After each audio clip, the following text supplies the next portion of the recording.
ध्यान एक ना सीखी जाने वाली चीज है। बेसिकली जब हम मेडिटेशन टेक्निक के बारे में बात करते हैं तो हमें लगता है कि हमें ध्यान सीखना पड़ेगा। मैंने कभी ध्यान नहीं किया। हम सभी ध्यान करते हैं, हमें पता नहीं होता। आप जब भी किसी चीज के प्रति सजग और जागरूक होते हैं और अवेयर होकर उसको देखते हैं, आप मेडिटेटेड होते हैं। ध्यान इसलिए ज्यादा कीमती हो जाता है क्योंकि आप इसको सीख नहीं सकते। जब सीख नहीं सकते तो ये विकृत नहीं हो सकता। मेडिटेशन प्रक्रियाएं हस्तांतरित करी जाती हैं, पर ध्यान हस्तांतरित नहीं करा जाता। ये हमारे अंदर से निकलता है। एक ही बार में सब कुछ क्लियर नहीं होगा। थोड़ा थोड़ा करके आप समझने की कोशिश करेंगे कि जे कृष्णमूर्ति क्या बोलना चाहते थे। उनके बोलने का ढंग बहुत अलग था। दरअसल वो इतना विशुद्ध बोलते थे कि कई बार उनकी बातों के पूरे वही मायने लोग नहीं ले पाते थे जो मायने उन्होंने बोले हैं।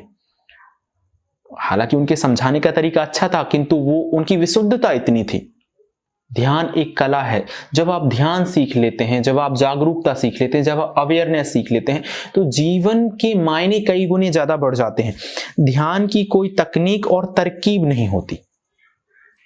जब मैं कहता हूं मेडिटेशन टेक्निक, तो मेडिटेशन टेक्निक हमारे दिमागी गतिविधि को, विचार की गतिविधि को कम करने का तरीका है। उससे आप मेडिटेशन में नहीं जाते। मेडिटेशन अचानक घटने वाली प्रक्रिया है। ध्यान प्रक्रियाएं सीखी जा सकती। चित्त को शांत करना हमें सीखना पड़ता है। उसके बाद कुछ घटनाएं घटती हैं तो हमारे अंदर ध्यान घटित होता है। ध्यान का मतलब है स्वयं को जानना कि किस तरह से हम इस ब्रह्मांड की आयाम से जुड़े हैं, कैसे हम एक हैं, कैसे हम अलग हैं। इन सारी बातों का क्लियर, कैसे ना कुछ से कुछ हो जाता है और कैसे जो ये कुछ है ये एक दिन ना कुछ में चला जाएगा, ये ना कुछ हो जाएगा। बातें थोड़ी कॉम्प्लिकेटेड हैं, पर यदि हम थोड़ा ध्यान से समझेंगे तो हम सारे सेशन में इसके बारे में बात करते चलेंगे। ध्यान की कोई तकनीक और तरकीब नहीं होती, इसलिए इसका कोई अधिकारी और दावेदार नहीं होता। मैं कई सारे लोगों से मिलता हूं तो वो ये बोलते हैं कि कोई संस्था है मान लीजिए, तो उस मेडिटेशन प्रक्रिया को उस संस्था के नाम से जोड़ देते हैं। चलिए ठीक है, हो सकता है कि वो ध्यान विधि कोई संस्था सिखा रही हो, पर ध्यान पर किसी का कॉपीराइट नहीं है। ध्यान विधि किसी संस्था की खोज हो सकती है जिससे चित्त को शांत किया जा सके, मानसिक गतिविधि को कम किया जा सके, ताकि हम वो देख सकें जो है, जो वास्तविक रूप से है। आपने देखा कई बार जब आप किसी बात को लेकर बहुत परेशान होते हैं तो मैं हमेशा से लोगों से बोलता हूं कि सलाह ले लेनी चाहिए।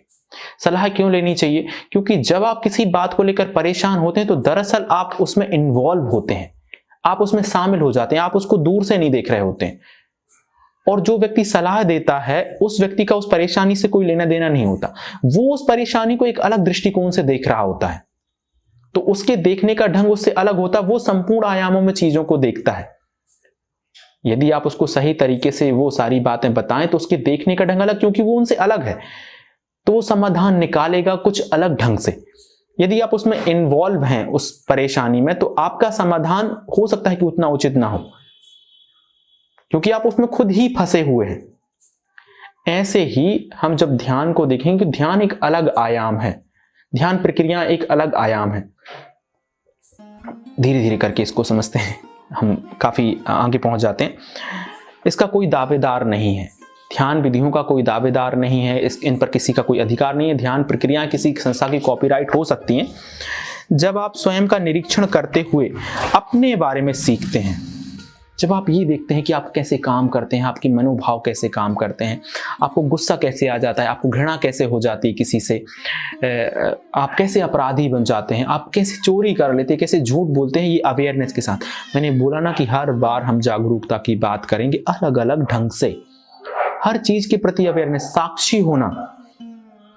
अर्थात किस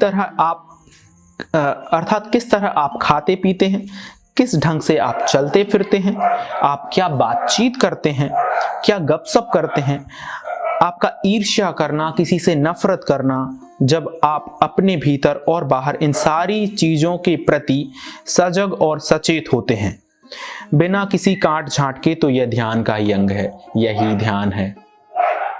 सारी चीजों के प्रति जैसे ही हमारी सजगता बढ़ जाती है, हमारी अवेयरनेस बढ़ जाती है, हम इन सारे चीजों को देखने लग जाते हैं, कैसे क्रोध काम करता है। एक बड़ा अच्छा शब्द है एनलाइटनमेंट। आपको ज्ञान हो गया, आपको बोध हो गया। ज्ञान होना किसे कहेंगे? कभी आपने देखा है? आपको हम बोलते हैं कि भाई मेरे को इसका ज्ञान हो गया है। तो ज्ञान कैसे होता है? जैसे मान लीजिए, मैं उदाहरण के तौर पे हम एक बात से इसको समझते हैं कि आपके किसी के साथ संबंध हैं। अब आपको ज्ञान हो गया संबंधों के बारे में, तो आपके संबंध अब बेहतर होंगे। क्यों? क्योंकि आप जानने लगे हैं कि संबंध कैसे काम करते हैं। ऐसे ही ध्यान हमें एक पूर्ण बोध की तरफ ले जाता है कि ये समझ कैसे काम करती है, ये सारा का सारा जी ब्रह्मांड की आयाम कैसे काम करता है, हम कैसे काम करते हैं, ये बोध हो जाता है मेडिटेशन में। तो सारी चीजों के प्रति सजग होते हैं, सचेत होते हैं, बिना किसी काट झांट के। आप अपनी तरफ से ये नहीं जोड़ते कि मैंने गुस्सा करा, इसकी ये वजह थी। बस क्रोध को देखें। आप उसके लिए आपको सही या गलत ठहराने की जरूरत नहीं है, बस देखें कि आपको क्रोध हुआ है। और यह ध्यान हर जगह और हर समय हो सकता है। आप एक बस में बैठे हुए, आप किसी व्यक्ति को देख सकते हैं गौर से कि वो क्या कर रहा है, उसके चलने फिरने का ढंग क्या है। एक कंडक्टर आगे पीछे घूम रहा है, उसके चेहरे के हाव भाव को आप देख सकते हैं सजगता के साथ, बिना किसी सोच के, बिना किसी अपनी ओर से किसी भी तरह का कोई कॉम्प्लीमेंट दिए, किसी पक्ष को लिए। आपको बस सजग होकर देखना है। हर चीज के दोनों आयाम होते हैं। कोई चीज एक साथ सही और गलत हो सकती है, कोई परिस्थिति एक साथ सही और गलत हो सकती है। ध्यान का मतलब है उसको सजगता से देखना, किसी पक्ष विपक्ष में जाए बिना। फिर आप समझ जाएंगे कि वो किस आयाम की बात है। हर समय हो सकता है। जब आप किसी बस में बैठे हो, ये बात मैंने अभी बोली, जैसा आप किसी बस में बैठे हो, जब आप धूप और छाया से परिपूर्ण किसी वनस्थली में टहल रहे हो, आप बस सजग हो सकते हैं उस ठंडी हवा के प्रति, उन गिरते हुए पत्तों के प्रति, एक पेड़ के प्रति। आपने देखा होगा कि जितने भी कई सारे लोगों को मेडिटेशन एक्सपीरियंस होते हैं, जिनको आत्मज्ञान होता है ना, उनको पेड़ों के नीचे ज्ञान होता है। पेड़ों की अपनी एक ऊर्जा है, बहुत अनंत ऊर्जा। वो ब्रह्मांड की ऊर्जा से बहुत गहरे रूप में कनेक्ट होते हैं। आपको पता है कि ओशो एक पेड़ से बात करते थे जो आरडीबी में था, और कहते हैं जब वो उसको छोड़कर गए तो वो पेड़ सूख गया था।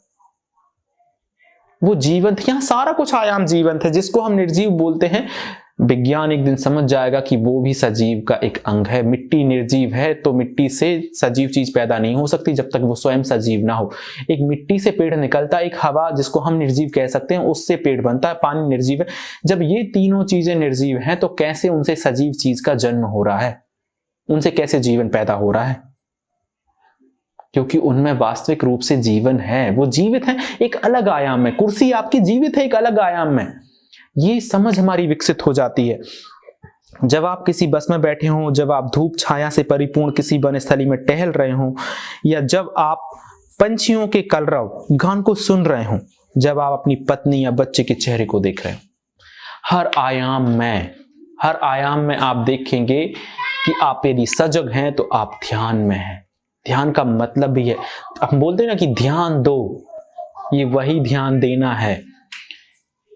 हो सकता है शुरुआती समय में आपको इसके प्रति सजग होकर प्रयास करना पड़े ध्यान देने का, और फिर एक समय होगा कि ध्यान घटित होने लगेगा। आप अचानक पाएंगे कि आप गड्डम शड्ड हो गए हैं चीजों के साथ में, आपको चीजें महसूस होने लगी हैं, दूसरे का पक्ष महसूस होने लगता है। आपने देखा ना कि ध्यानी व्यक्ति आप देखेंगे ना तो किसी और के मन की बात को भी भांप लेता है। ऐसा नहीं कि वो उसके अंदर चला गया है, वो महसूस करता है, उसके पक्ष को भी सोच लेता है। वो महसूस करता है कि जब चोर ने चोरी करी तो उसकी मनोदशा क्या रही होगी। थोड़ा थोड़ा करके समझते हैं, धीरे धीरे करके। मैं ये समझूंगा कि यदि हम बात करते चलते हैं छोटी छोटी चीजों के बारे में, 10 मिनट 12-15 मिनट हम यदि बात करते हैं, तो हम कभी कभी जीवन के बड़े समाधानों की तरफ चले जाते हैं। ना सिर्फ मैं ये बात करूंगा व्हाट इज मेडिटेशन, मैं बात करूंगा व्हाट इज लाइफ, जीवन क्या है, जीवन जीने की कला के बारे में, आर्ट ऑफ लिविंग, कैसे जीना चाहिए। आपने मुझे इतना स्नेहपूर्ण और प्रेमपूर्ण तरीके से सुना, इसके लिए बहुत धन्यवाद। आप सभी के अंदर उपस्थित परमात्मा को मेरा प्रणाम।